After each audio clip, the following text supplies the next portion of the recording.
सूर्यकांत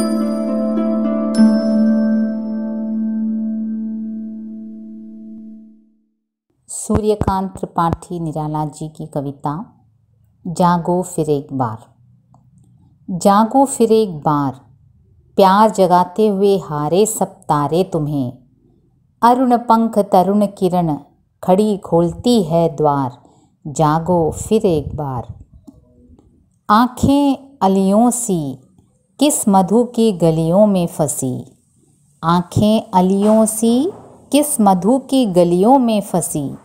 बंद कर पाँखें पी रही है मधु मौन, अथवा सोई कमल कोरकों में बंद हो रहा गुंजार, जागो फिर एक बार। अस्ताचल चले रवि शशि छवि विभावरी में, चित्रित हुई है देख यामिनी गंधा जगी।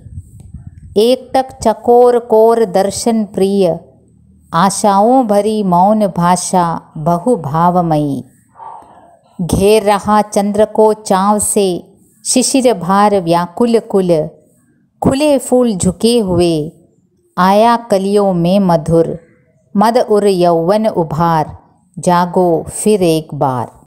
पियु रव पपीहे प्रिय बोल रहे, सेज पर विरह विदग्धा वधू। याद कर बीती बातें रातें मन मिलन की, मूंद रही पलकें चारू नयन जल ढल गए। लघुतर कर व्यथा भार, जागो फिर एक बार। सहृदय समीर जैसे पोछो प्रिय नयन नीर, शयन शिथिल बाहें भर स्वप्निल आवेश में।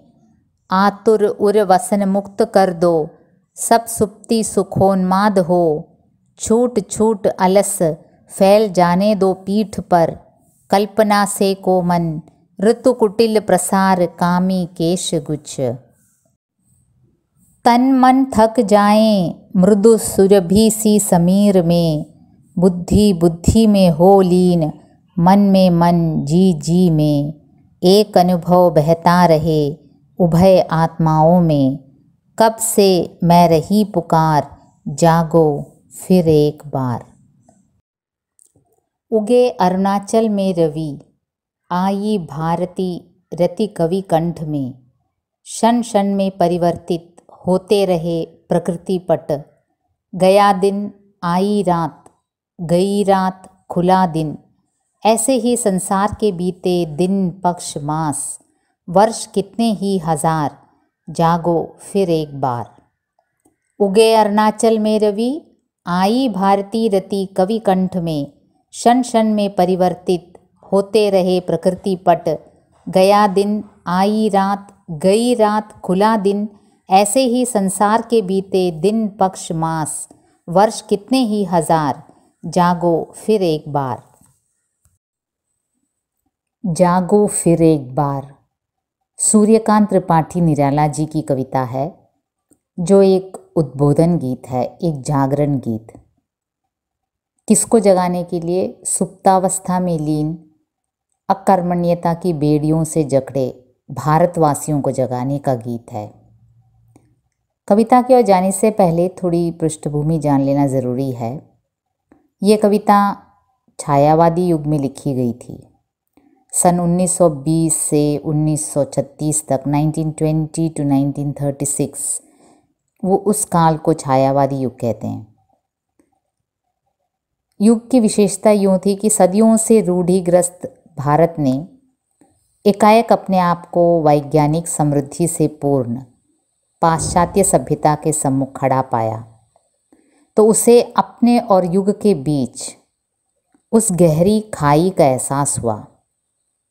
ध्यान देने की बात है कि भारत में विज्ञान और यंत्रों का विकास सहज स्वाभाविक रूप से उसके अपने प्रयासों के फलस्वरूप नहीं हुआ था, अपितु ये यहाँ साम्राज्यवाद के साथ आए और भारतीय विकास का साधन बनकर नहीं, वरन शोषण का साधन बनकर आए।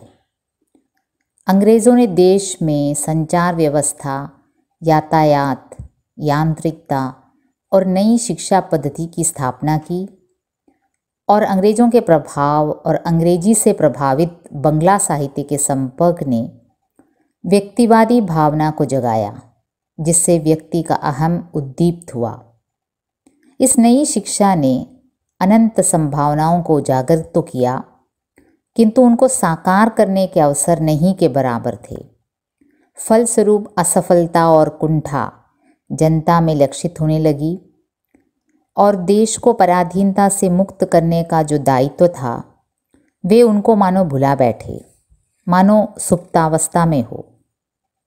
गुलामी में जी रहे हैं, लेकिन कायरतावश उसके खिलाफ आवाज़ नहीं उठा रहे। कुछ तो अंग्रेजी सीखकर अपने आप को अंग्रेज़ भी मान बैठने लगे। भारतवासियों को इस सुप्तावस्था से जगाने का दौत्य कवियों ने उठाया। राष्ट्रीय जागरण एवं देशभक्ति जगाने के लिए कई गीत लिखे गए उस दौर में। जैसे माखनलाल चतुर्वेदी जी ने कैदी और कोकिला में यूँ लिखा, क्या देख न सकती जंजीरों का गहना, हथकड़ियों क्यों यह ब्रिटिश राज्य का गहना। पता है, भारत एक ज़माने में सोने की चिड़िया कहलाई जाती थी, प्राकृतिक वैभव से भरपूर। उस वैभव एवं समृद्धि का याद दिलाते हुए कवि निराला ने दिल्ली कविता में यूँ लिखा, क्या यह वही देश है भीमार्जुन आदि का कीर्ति क्षेत्र। बालकृष्ण शर्मा नवीन ने यूँ लिखा भिखमंगे कविता में, ओ भिखमंगे अरे पराजित, ओ मल्लूम अरे चिरदोहित, तू अखंड भंडार शक्ति का, जाग रे निद्रा सम्मोहित। तो इस निद्रा से जगाने का काम कवि करते थे उस समय। तो आप समझ गए होंगे ये जागरण गीत निराला जी ने क्यों लिखा। ये समय की मांग थी। कवि इस बात से काफ़ी खिन्न थे कि देश पराधीन है, वे तो उससे दुखी थे, और इस बात से ज़्यादा दुखी थे कि भारतवासी सुप्तावस्था में थे। निराला ने अपनी इस कविता में जागो फिर एक बार में प्राकृतिक उपमानों के सहारे काफ़ी रोचक रूप से, काफ़ी काल्पनिकता लिए हुए ये भारतवासियों पर ये इशारा किया है। इसकी ये जो काव्यांश है, इसकी इन पंक्तियों से ही पता चल जाता है कितनी सौंदर्यात्मक रूप से, कलात्मक रूप से उन्होंने भारतवासियों की ओर इशारा किया। वे कहते हैं, आँखें अलियों सी किस मधु की गलियों में फंसी। अली, ये जो भ्रमर है, भ्रमर और ये जो कमल, इसका संबंध काफ़ी चर्चित है। कविगण करते आते हैं कि भ्रमर जो है, जो कमल के ऊपर बैठ जाता है मधु के लोभवश, और होता यह है कि इतना रम जाता है मधु के माधुर्य में कि वो वहीं आंखें मूंद कर, पूरे संसार को भूल कर वहीं बैठ जाता है। तो यहाँ भारतवासियों की सुप्तावस्था में भारतवासियों की आंखें भी उस कमल में बैठे भ्रमर के समान है। आंखें अलियों सी किस मधु की गलियों में फंसी, तुम फंस गए हो मधु की गलियों में। और फिर यूँ आगे बढ़ती है कविता, बंद कर पाँखें पी रही है मधु मौन। तुम अपनी पाँखें बंद कर रहे हो, तुम्हारी पंख बंद हो गए हैं। भ्रमर ना, वो उड़ना भी नहीं चाहता, वो कमल के मधु में इतना रम जाता है कि उसके पंख बंद हो जाते हैं। तो कवि कहते हैं, जब तुम्हारे पंख ही नहीं, उड़ नहीं पा रहे हो, मतलब तुम पराधीन हो, तो तुम्हारी पूरी स्वतंत्रता ही चली गई। अब इस मधु में लीन होने से क्या फ़ायदा, जब तुम्हारी पाँखें बंद हो रही हैं, तुम पी रहे हो मधु मौन, मौन होकर तुम पी रहे हो। फिर यूँ और आगे कहते हैं, बंद हो रहा गुंजार जागो फिर एक बार। तुम्हारी गुंजार बंद हो रही है। जब भ्रमर का गुंजार ही बंद हो रहा है, मतलब कि एक राष्ट्र की जब वाणी ही नष्ट हो रही है, राष्ट्र अपने आप से कुछ कह नहीं पा रहा है, अपने बल पर कुछ नहीं कह पा रहा है, मतलब वो अपना अस्मिता खो चुका है। तो ऐसे में जागो फिर एक बार, आँखें अलियों सी किस मधु की गलियों में फंसी, बंद कर पाँखें पी रही है मधु मौन। यूँ चलती है कविता। कई प्राकृतिक उपमानों का प्रयोग इस प्रकार कवि ने इसमें किया है। जैसे एक पपीहा पक्षी की बात कही है, पपीहा पक्षी एक छोटी सी पक्षी है, कोयल के समान, जो गाती है। और उसके गीत में ये एक विशेषता लिए हुए है कि जब वो गाती है तो ऐसे हमें सुनने में लगता है कि पी कहाँ, ऐसे लगता है उसका जो वो वॉइस होता है। तो कभी कहते हैं प्रियतम कहाँ, ऐसे ये कह रही है, ये कविगण कहते हैं। तो फिर ये रात भर यही कहती जाती है, पी कहाँ। तो कवि कहते हैं जैसे पपीहा को अपने प्रियतम के प्रति एकनिष्ठ प्रेम है, ऐसे नहीं कि एक दो बार पी कहाँ करके रुक जाती है, कहती जाती है। अब ये पक्षी पपीहा ऐसी है कि रात भर ये ऐसे कहती है, तो इसे अंग्रेजी में इसे ब्रेन फीवर बर्ड कहा जाता है, मस्तिष्क ज्वर पक्षी भी कहा जाता है। मतलब कह कर ये माथा एकदम से हो जाता है, इतनी बार कहती है पी कहाँ।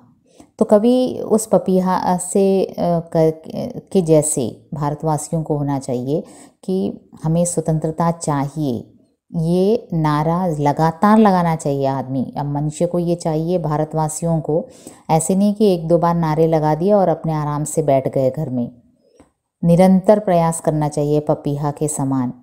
और फिर चकोर पक्षी की बात कही है, जो स्वाति नक्षत्र के, जो कहा जाता है ऐसे मिथिकल है, मिथोलॉजी है कि स्वाति नक्षत्र के बूंद से ही वही ये खाती है, मतलब कि उसी जल को ग्रहण करती है स्वाति नक्षत्र के, और नहीं तो वो नदी तालाब कहीं का भी पानी स्वीकार नहीं करती, चाहे वो प्यासी ही क्यों ना मर जाए। तो चकोर और चांद का संबंध है, वैसे ही भारतवासी को होना चाहिए। ऐसे कवि यूँ कई उदाहरण देकर, प्रकृति में जो भी बदलाव आते हैं उसके उदाहरण दे कर कविता अंत में यूँ होती है कि दिन आया रात आई, गई रात खुला दिन, ऐसे ही संसार में बीते दिन पक्ष मास, वर्ष कितने ही हजार बीत गए, लेकिन भारतवासी तुम अभी तक नहीं जागे, जागो फिर एक बार। ऐसे ये कविता अपने अंत में कहती है कि जागो फिर एक बार। ऋतुएं बदलती हैं, अरुणाचल में रवि अस्त हो रहा है, प्रकृति पट बदल रही है, क्षण क्षण में प्रकृति परिवर्तित हो रही है, और एक तुम ही हो जो सो रहे हो, जागो फिर एक बार। चलो हम कविता की ओर चलते हैं।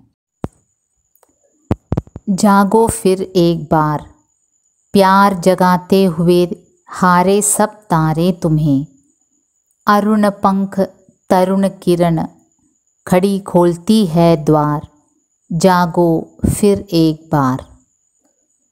देखो, सभी जीव जंतु जब सोते हैं रात को और सुबह उठ जाते हैं, मतलब कि जब सूरज उगता है तो उठ जाते हैं, लेकिन यहाँ तो भारतवासी सोया हुआ है, सुप्तावस्था में है, आलस्य में है, अपने कर्तव्य बोध को भूलकर सो रहा है, गुलामी की जंजीरों में बंधा है लेकिन आराम से सो रहा है। तो ऐसे में कवि कहते हैं जागो, कृपा करके जागो। देखो, प्यार जगाते हुए हारे सब तारे तुम्हें, रात में जितने भी तारे थे तुम्हें जगाने की कोशिश करते रहे, टिमटिमाते हुए तारे अपने प्रकाश से तुम्हें जगाने की कोशिश करते रहे, तुम्हें याद दिलाने की कोशिश करते रहे कि तुम्हें जागने का समय हो गया है। प्यार जगाते हुए हार गए वे सब। अरे कितने प्यार से उन्होंने तुम्हें जगाने की कोशिश की, लेकिन फल क्या हुआ, वो हार गए। अब उनके चले जाने का समय हो गया। देखिए, प्रकृति का एक नियम है, रात में तारे आते हैं, उसके बाद सुबह होते ही तारे एकदम से लुप्त हो जाते हैं। अब कौन आया है? अरुण आया है, अरुण पंख तरुण किरण, सूरज आया है अरुण, और वो अपने लाल पंख मानो फैला रहा है। उसकी जो तरुण किरण है, जो किशोर अवस्था के जो किरण है, मतलब कि जो सुबह की बेला की प्रथम किरण है, वो एकदम तरुण होता है, युवावस्था में होता है। और उस तरुण किरण को कवि ने यूँ कल्पना किया है मानो लाल पंख से कोई खड़ी खोलती है द्वार, मानो कोई द्वार खोल रहा हो। सूरज की प्रथम किरणें, लाल किरणें जब पड़ती हैं तो कवि ये कल्पना करते हैं कि सूरज मानो अपने लाल पंखों को फैलाकर द्वार को खोल रहा है और भारतवासियों को कह रहा है कृपा करके जागो, जागो फिर एक बार। तुम्हारी जो अतीत है, तुम्हारी जो संस्कृति है, इतना वैभवपूर्ण है, लेकिन उस वैभवपूर्ण संस्कृति को भी एकदम से भूलने वाले तुम सो रहे हो।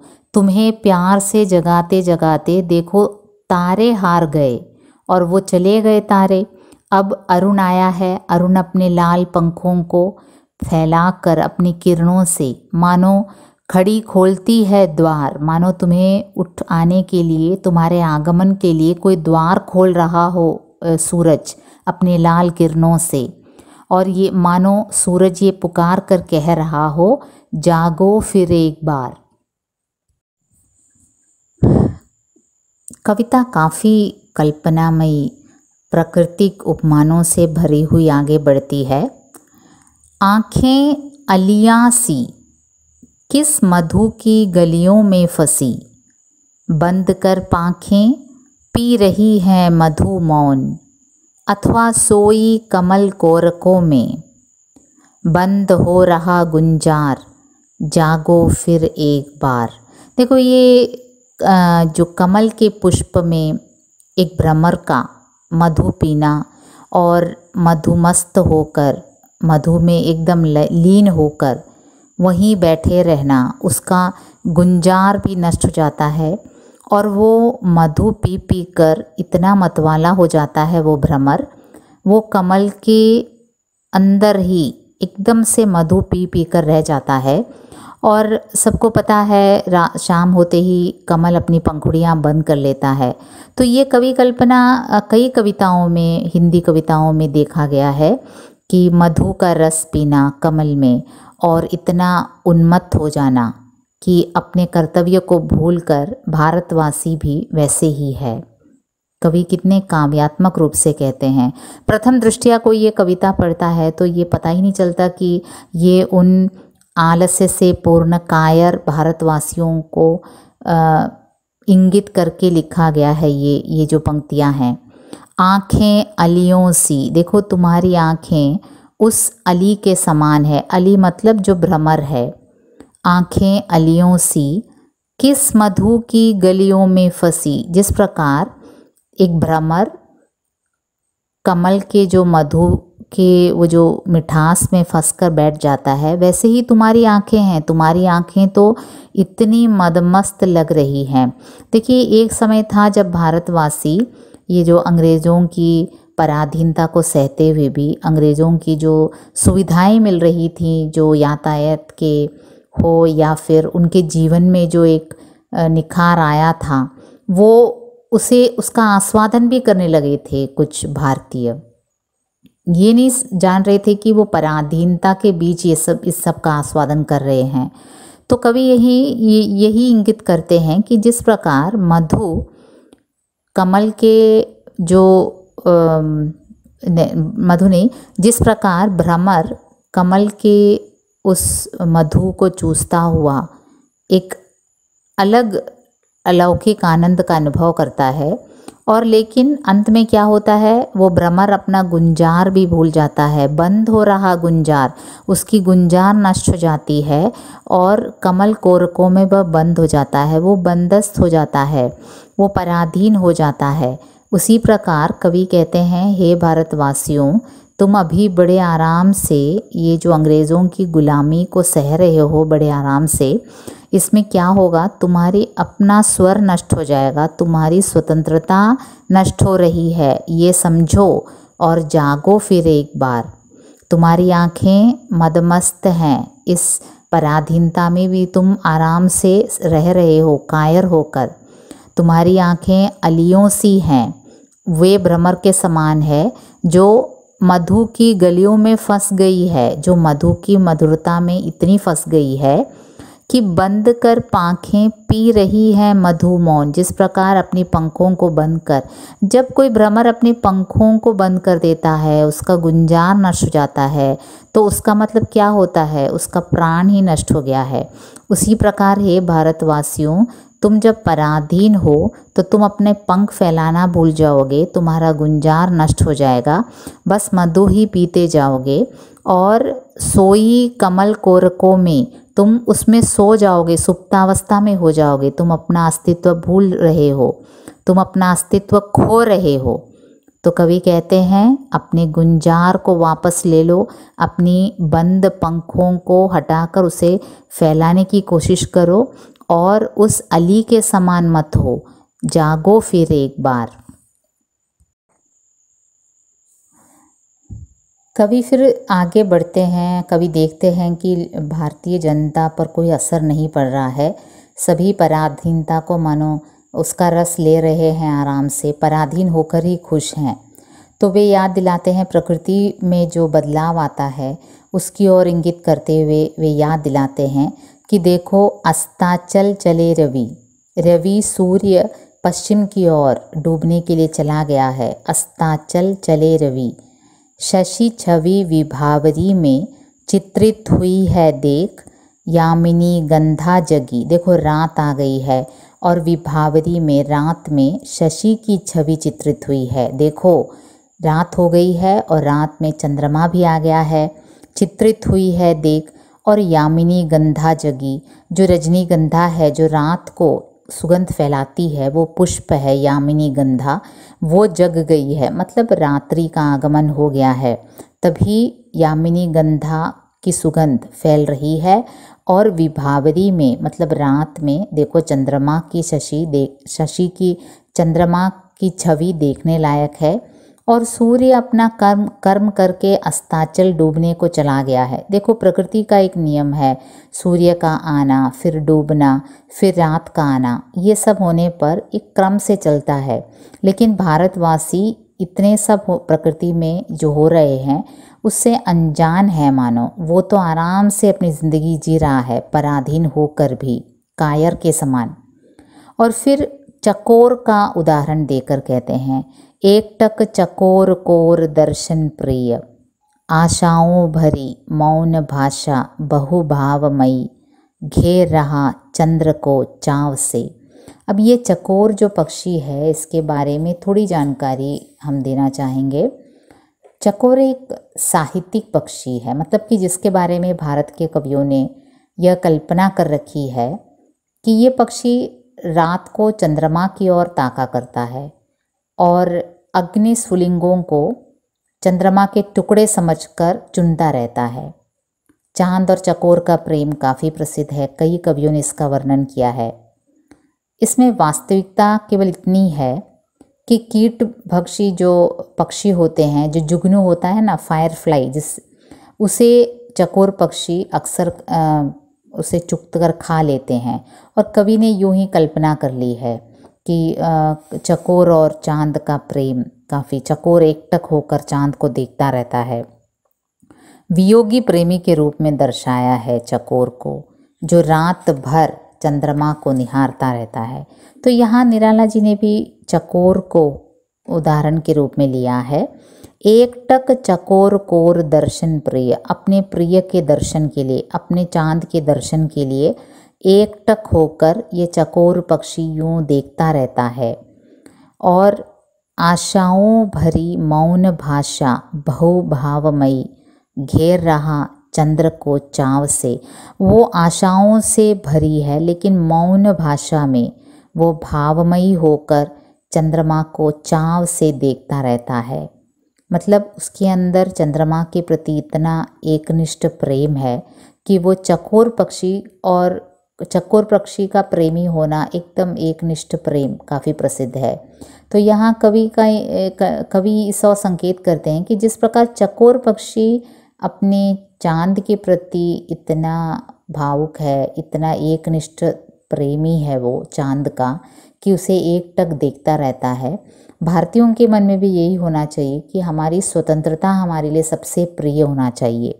और जैसे चकोर पक्षी एकनिष्ठ होकर चांद को देखता रहता है, भारतवासियों के मन में भी स्वतंत्रता मात्र हमारा लक्ष्य होना चाहिए और उसके लिए हमें पूरा का पूरा प्रयत्न करना चाहिए।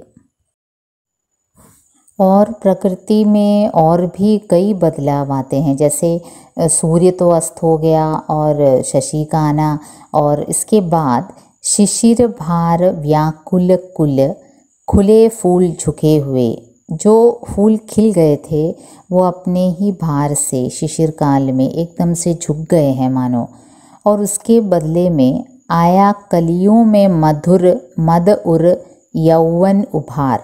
उन कलियों में एक मधुर यौवन उभर कर आया है। कलियों के हृदय में, उर हृदय, उसमें एक यौवन उभर कर आया है। मतलब कि जहाँ फूल, खिले हुए फूल अपने ही भार से झुक गए हैं, अब दूसरे कली का आना, दूसरे दिन कलियों का खिलना एक प्राकृतिक प्रक्रिया है। तो यहाँ देखिए एक अवस्था है प्रकृति में कि फूल झुक गए हैं और ये जो युवा हैं, युवाओं को आगे आना है। मतलब कि जो खुले हुए फूल हैं वो झुक गए हैं, वो व्याकुल हैं, वो अपने ही भार से यदि झुक गए हैं, तो भारतवासियों में यदि जो बुजुर्ग हैं उनके मन में शायद कहीं ये पनप रही होगी कि हमसे अब कुछ नहीं होने वाला, स्वतंत्रता शायद बहुत ही दूर की बात है। तो जिस प्रकार प्रकृति में फूल के झुक जाने के बाद कलियों में मधुर यौवन उभर कर आता है, उसी प्रकार भारतवासियों के युवाओं का ये दायित्व बनता है कि वो आगे आए और जिस प्रकार कलियों में मधुर मद यौवन उभार आता है, उसी प्रकार युवा शक्ति आगे बढ़कर आए और इस पराधीन भारत को स्वाधीन बनाए। जागो फिर एक बार। तो इस प्रकार प्रकृति के कई उपमानों को एक साथ लेकर कवि ये आह्वान करते हैं कि प्रकृति में ये सब जो चल रहा है, जो रवि का आना, शशि का आना, उसके बाद यामिनी गंधा का सुगंध फैलाना, ये सब तुम्हें याद दिलाता है कि तुम्हें भी कुछ बदलाव लाना है अपने जीवन में। जैसे चकोर पक्षी होता है, वो एकटक होकर अपने प्रिय को देखता रहता है, उसी प्रकार तुम्हें भी अपनी स्वतंत्रता मात्र की चिंता करके आगे बढ़ना है। और इस अवस्था में यदि शिशिर भार व्याकुल कुल, खुले फूल झुके हुए, फूल जो खुल चुका है उसका तो एक कालक्रम हो गया है, वो अब झुक जाएगा शायद, लेकिन कलियों में जो मधुर उभार आता है यौवन में, वो युवाओं में आना चाहिए। जागो फिर एक बार। कविता यूं फिर आगे बढ़ती है। पियू रव पपी है प्रिय बोल रहे, सेज पर विरह विदग्धा वधु, याद कर बीती बातें रातें मन मिलन की। अब ये जो पक्षी है, एक और पक्षी के बारे में कहते हैं। एक तो पहले चकोर पक्षी के बारे में कहा, अब पपीहा पक्षी के बारे में कहते हैं। इसकी एक ये भी एक मिथिकल, इसकी एक ये पपीहा जो पक्षी है काफ़ी सुरीली आवाज़ में गाती है, सुरीली और बारीक होती है। और इसके बारे में कहा जाता है, लोगों का मानना है कि ये पपीहा केवल स्वाति नक्षत्र में होने वाली वर्षा का ही जल पीता है, और अगर ये नक्षत्र बिन बरसे चला जाए तो यह पक्षी साल भर बिना पानी पिए रहता है, ऐसा कहा जाता है। कहा जाता है कि यह पक्षी केवल बारिश का पानी पीता है, यहाँ तक कि प्यास से मरने होने पर भी नदी, तालाब आदि के जल में यह अपनी चोंच नहीं डुबोता। खास करके रात में, चांदनी रात में इसकी मस्ती भरी बोली गूंजती है। और जब ये इसकी जो मस्ती भरी बोली जब ये पपीहा पक्षी की गूंजती है तो सुनने वाले को ऐसे लगता है पी कहाँ ऐसे लगता है, मतलब प्रियतम कहाँ ऐसे कवि कल्पना करते हैं। पपीहा पक्षी जब गाती है पी कहाँ तो प्रियतम कहाँ, मेरे प्रियतम कहाँ, ऐसे। और रात में, खासकर चांदनी रात में इसकी मस्ती इतनी गूंजती है कि इसे रात भर चिल्लाने के कारण पपीहे को मस्तिष्क ज्वर पक्षी अर्थात ब्रेन फीवर बर्ड भी कहा जाता है। तो ये है पपीहा पक्षी। तो कवि ने इसे पपीहा पक्षी की तरह, जैसे पपीहा पक्षी अपने प्रियतम की बात ही याद करता रहता है, और सेज पर विरह विदग्धा वधु, एक विरह में तपती हुई वधु अपने प्रियतम की प्रतीक्षा में, याद कर बीती बातें रातें मन मिलन की, वो अपनी बीती बातें, अपने प्रियतम से मिलन के समय जो बातें हुई थी उसे याद कर विरह में रोती है। मूंद रही पलकें चारु नयन जल ढल गए, और ये जब ये विरह में रोती है, आंखें मूंद करके, मूंद रही पलकें, नयन जल ढल गए, उसके नयनों से आंसू आ जाते हैं, क्योंकि उसे याद आता है अपने प्रियतम के साथ बिताए गए वो मधुर क्षण। अब प्रियतम उसके पास नहीं है तो वो विरह में दग्ध है। लेकिन ऐसे में जब कुछ रो लेती है तो लघुतर कर व्यथा भार, तो उसका व्यथा दुख का भार थोड़ा लघु हो जाता है, लघुतर थोड़ा हल्का हो जाता है। रो लेने से थोड़ा दुख कम हो जाता है, ये हम सब जानते हैं।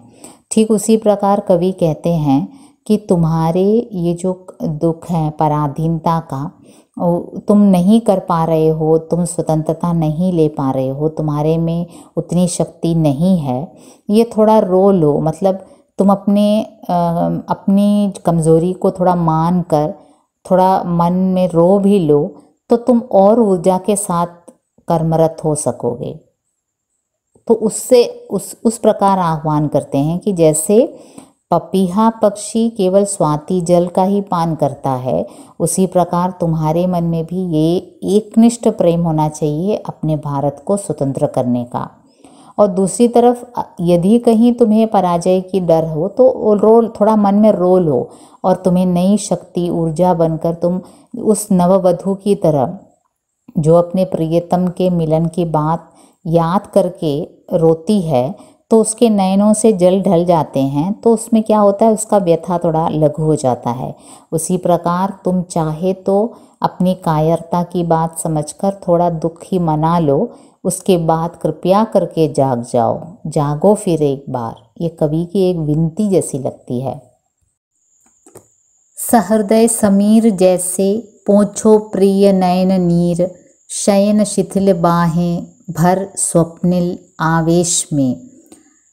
कवि कहते हैं जैसे समीर अर्थात पवन, हवा के बहने से हमारे आंसू पोंछ दिए जाते हैं। सहृदय समीर सहृदयता पूर्वक हमारे आंसू को पोंछ देता है, वैसे ही कवि भारत की जनता को अपना दुख भुलाने को कहता है। हम दुखी हैं, हमें कई तरह से सताया गया, पराधीन हैं, लेकिन उसे भूल जाना चाहिए। जैसे एक सहृदय पवन हमारे आंसू को सोख देता है, वैसे ही हमें हमारे दुख को भुला लेना चाहिए।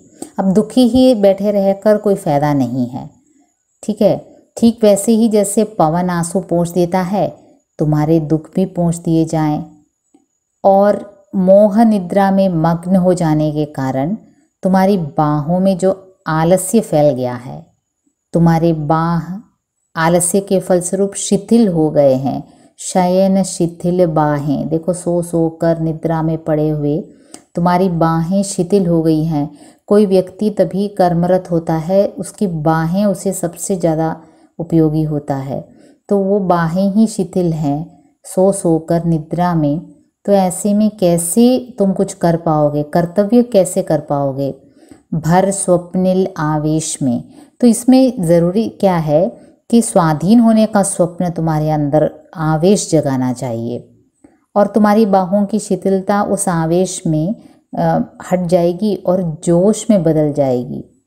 देखो कैसे कवि कल्पना है, सहृदय समीर जैसे पोछो प्रिय नयन नीर, जैसे आँखों के नीर आंसुओं को सहृदय समीर हवा पोंछ देता है, और तुम्हारी जो शिथिल बाहें हैं, हमेशा निद्रा में रहने के कारण तुम्हारी बाहें शिथिल हो गई हैं, उसमें नया जोश भर दो। भर स्वप्निल आवेश में, स्वप्नों के द्वारा स्वाधीन होने का जोश भर दो, तब जाकर तुम अपने देश के लिए कुछ कर पाओगे। आतुर उर वसन मुक्त कर दो, तुम्हारे उर में मतलब तुम्हारे मन में जो निराशा का वस्त्र मन के ऊपर पड़ा हुआ है उसे हटा दो। जो अवसाद का वस्त्र पड़ा है उसे त्याग दो, क्योंकि देखो कोई हमेशा दुखी ही रहेगा व्यक्ति, तो अपने आगे कैसे बढ़ पाएगा। तो तुम्हारे हृदय में, तुम्हारे आतुर हृदय में, दुखी हृदय में जो वसन है उसे मुक्त कर दो, जो अवसाद घिरा हुआ है उसे हटा दो, तभी तुम कुछ कर पाओगे। सब सुप्ति सुखोन्माद हो, तुम्हारे सभी सुप्तावस्था में भी सुख का उन्माद हो, तुम्हारे स्वप्नों में हमेशा स्वाधीन होने का स्वप्न हो और सभी सुप्ति सुखोन्माद हो। छूट छूट अलस फैल जाने दो पीठ पर, कल्पना से कोमल ऋतु कुटिल प्रसार कामी केश गुच्छ। जैसे बालों को हम पीठ में खुला छोड़ देते हैं, केश गुच्छ को, हमारे बालों को खुला छोड़ देते हैं पीठ पर, उसी प्रकार कवि कहते हैं जैसे तुम बालों को खुला छोड़ने पर एक अच्छा फीलिंग होता है, उसी प्रकार तुम अपने कल्पना को भी खुला छोड़ दो। तुम उड़ने की कोशिश करो अब भाव धरातल पर, मतलब कि तुम ये सोचो कि तुम पराधीन हो अभी, और स्वाधीन होने पर कितना अच्छा होगा तुम्हारा अपना भारत जब स्वाधीन होगा।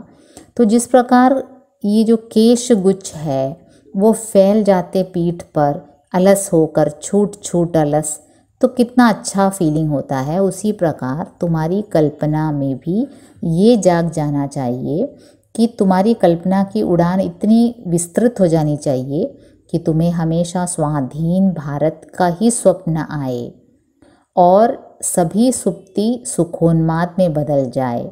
तो मुक्त कर दो अपने उर को, उर के ऊपर, अपने हृदय के ऊपर जो अवसाद है, अवसाद रूपी वस्त्र है, उसे हटा दो और तुम्हारे केश गुच्छ को जैसे फैला देते हो तुम पीठ पर, तो कितना आनंद होता है। उस कल्पना करो उस आनंद का जब तुम स्वाधीन हो जाओगे।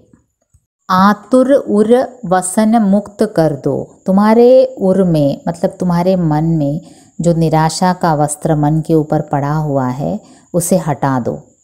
जो अवसाद का वस्त्र पड़ा है उसे त्याग दो। क्योंकि देखो, कोई हमेशा दुखी ही रहेगा व्यक्ति तो अपने आगे कैसे बढ़ पाएगा। तो तुम्हारे हृदय में, तुम्हारे आतुर हृदय में, दुखी हृदय में जो वसन है उसे मुक्त कर दो। जो अवसाद घिरा हुआ है उसे हटा दो, तभी तुम कुछ कर पाओगे। सब सुप्ति सुखोन्माद हो।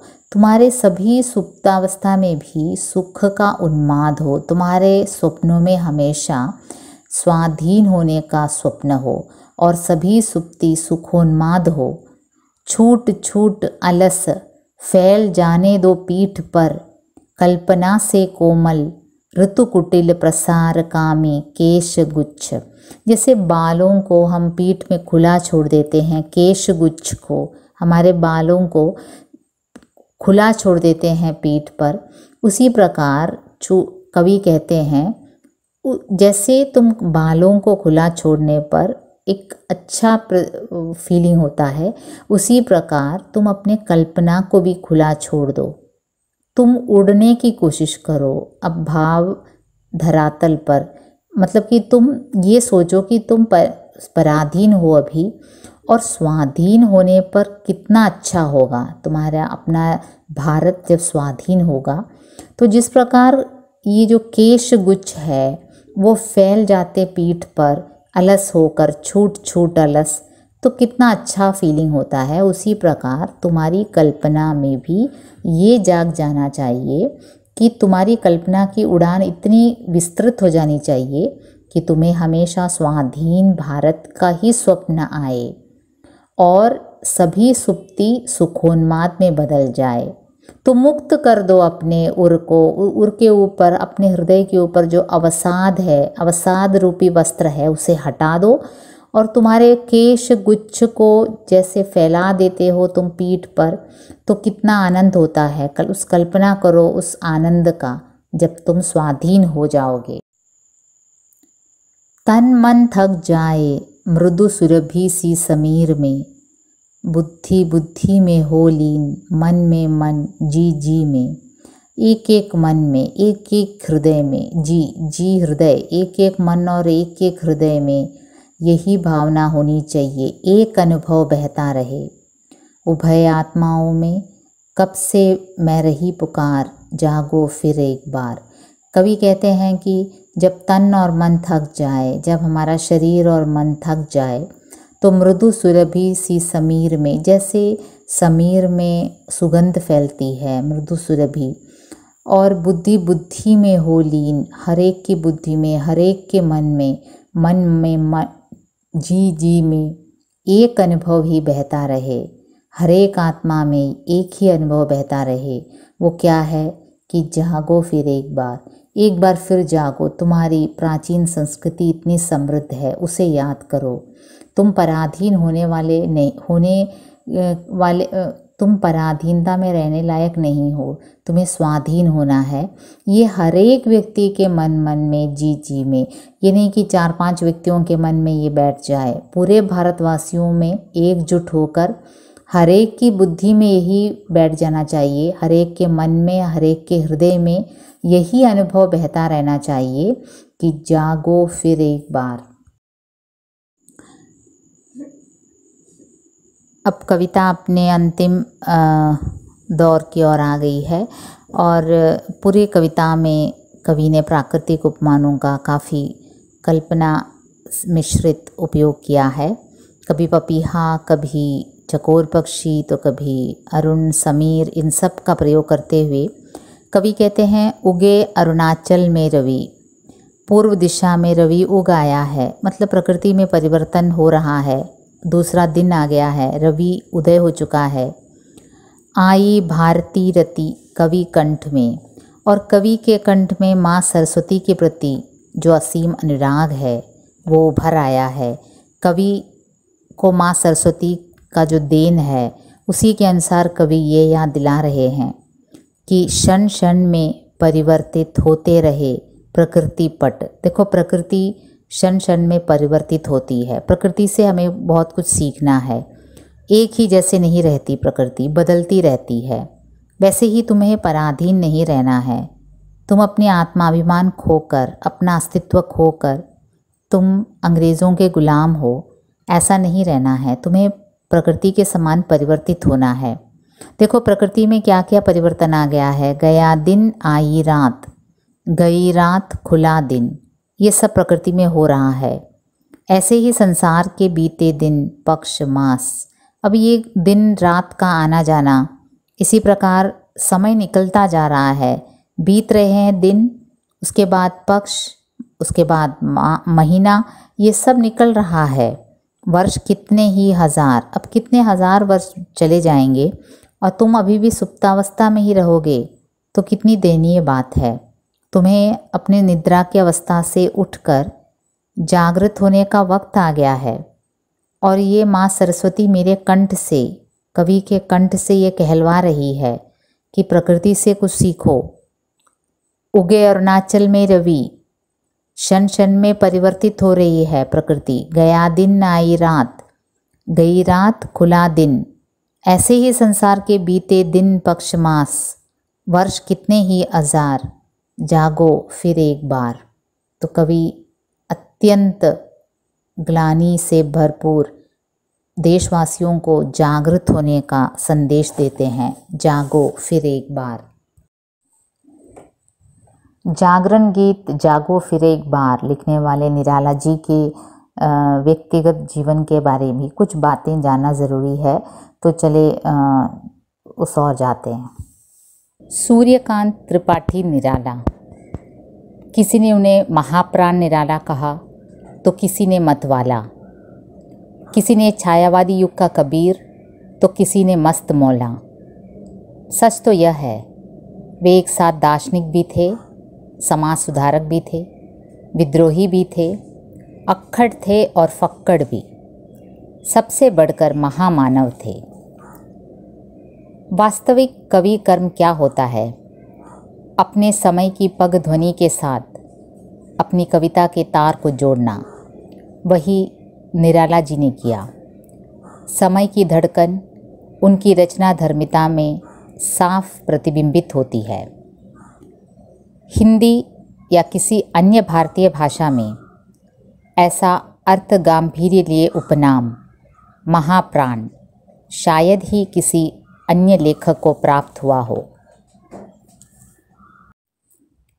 निराला जी का जन्म बंगाल में 1896 में मेदिनीपुर जिले में बसंत पंचमी के दिन हुआ। सरस्वती पूजन का दिन था। माँ सूर्य उपासना करती थी और माँ ने पुत्र का नाम रखा सूरज कुमार। बाद में स्वयं निराला ने उसे बदलकर सूर्यकांत कर दिया। निराला उनका उपनाम है, जो मतवाला पत्रिका के साथ जुड़ने के बाद उन्होंने अपनाया। निराला जी की औपचारिक शिक्षा कम हुई, जो पढ़ा स्वयं पढ़ा। बंगाली, संस्कृत और अंग्रेजी तो सीखी ही, साथ ही हिंदी के प्रति उनका असीम लगाव था, जो उन्हें इलाहाबाद ले आई और हिंदी साहित्य को मिला एक अमूल्य रत्न। निराला ने जो लिखा उत्कृष्ट लिखा, चाहे कविता, कहानी, उपन्यास, निबंध, संस्मरण, आलोचना, ये सब उन्होंने उत्कृष्ट लिखा। कविता संग्रहों की ओर जाएं तो उनकी अनामिका, परिमल, गीतिका, तुलसीदास, अनिमा, बेला, अर्चना, आराधना सभी उत्कृष्ट हैं। लेकिन समीक्षकों का कहना है कि अगर निराला ने इनमें से यदि 3 ही रचनाएं लिखी होती तो भी वे महाकवि कहलाते। वो 3 उत्कृष्ट रचनाएं हैं सरोज स्मृति, राम की शक्ति पूजा और माँ सरस्वती की वंदना, वरदे वीणा वादिनी। सरोज स्मृति उन्होंने अपनी पुत्री सरोज के निधन पर लिखा, जो हिंदी का सर्वोत्कृष्ट शोक गीत माना जाता है। निराला ने जीवन में काफ़ी ट्रेजेडी को झेला। 3 साल की उम्र में उनकी माता का निधन हुआ और जब वे करीब 20 साल के थे, पिता भी चल बसे। उनका विवाह 16 साल की उम्र में हो गया था मनोहरा देवी के साथ, और मनोहरा देवी काफ़ी अच्छा भजन गाती थी हिंदी में, और मनोहरा देवी के भजनों से प्रभावित होकर निराला ने भी हिंदी में लिखना शुरू किया। लेकिन उस समय बंगाल में हैजे की महामारी ऐसे फैली कि उनकी प्रिय पत्नी मनोहरा देवी को मृत्यु ने अपनी गोद में ले लिया, और उस महामारी में निराला की पीढ़ी के और निराला के पिता के पीढ़ी के जितने भी रिश्तेदार थे, सभी की मृत्यु हो गई और निराला अकेले रह गए, एक बेटा और एक बेटी के साथ। और सरोज भी, जो उनकी बेटी, वो भी विवाह के 2 साल बाद ही सरोज की भी मृत्यु हो गई, जिसने निराला को एकदम से तोड़ दिया। सरोज स्मृति में उन्होंने यूँ लिखा, दुख ही जीवन की कथा रही, क्या कहूँ आज जो नहीं कही, कन्ये गत कर्मों का अर्पण, कर करता मैं तेरा तर्पण।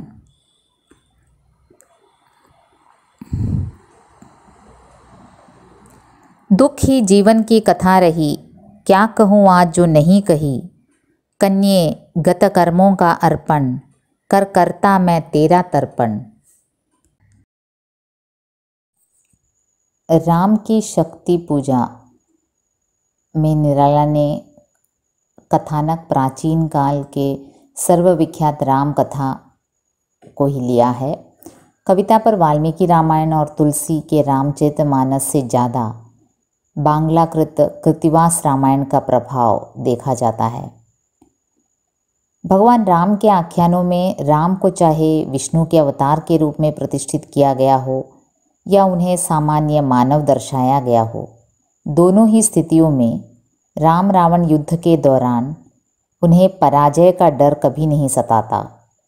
लेकिन निराला ने राम की शक्ति पूजा में राम को पराजय के भय से शंकित और आक्रांत दर्शाया है, और भाषा सौष्ठव तो देखते ही बनता है।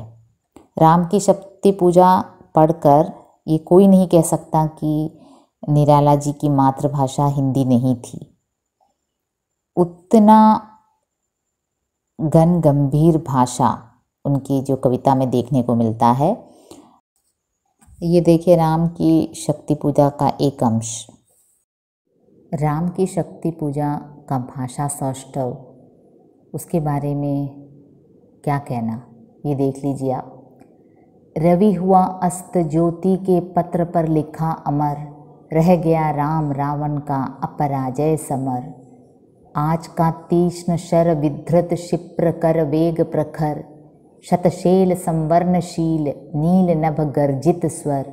प्रतिपल परिवर्तित व्यूह भेद कौशल समूह, राक्षस विरुद्ध प्रत्यूह क्रुद्ध कपि विषम हो। विच्छुरित वही राजीव नयन हत लक्ष्य बाण, लोहित लोचन रावण मद मोचन महीयान। राघव लाघव रावण वारण गत युग्म प्रहर, उद्धृत लंकापति मर्दित कपि दल बल विस्तर। अनिमेष राम विश्वजिदजय शरभंग भाव, विद्वांग वध को दंड मुष्टि खर रुधिर स्राव। ये ऐसे चलता है भाषा, कहीं कोई कनेक्टिंग वर्ड्स नहीं है, लेकिन भाषा इतना श्रेष्ठ है कि कहानी अपने आप खुलती जाती है कविता में। ऐसे था राम की शक्ति। उनका सरस्वती वंदना वरदे वीणा वादिनी। ये गीत जहाँ एक और माँ सरस्वती की स्तुति गान है, वहीं भारत माता को अज्ञानता, दास्ता और अंधकार से मुक्त करने का आह्वान भी है। सारे जग को जगमग कर देने की अभिप्सा इस गीत में है।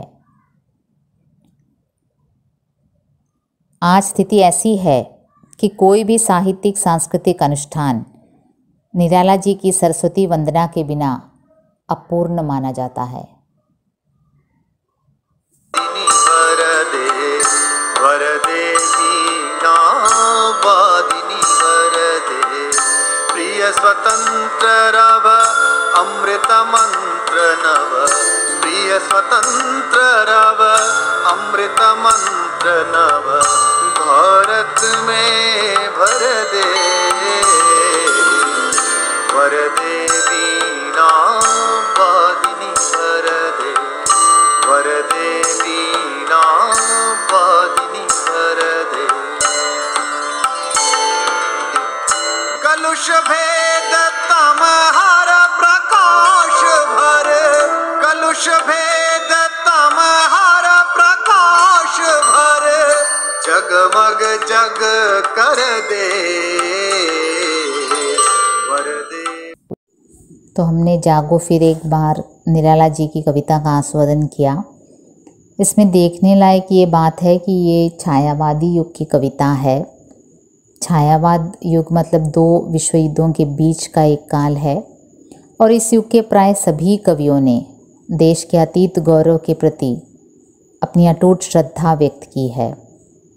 साथ ही उनका यह दृढ़ विश्वास भी है कि शीघ्र ही देश पराधीनता और अत्याचार के दमन चक्र से मुक्त होगा और फिर से एक नई विराट और भव्य सामाजिक व्यवस्था का उदय होगा। ये कामना निराला जी भी रखते थे।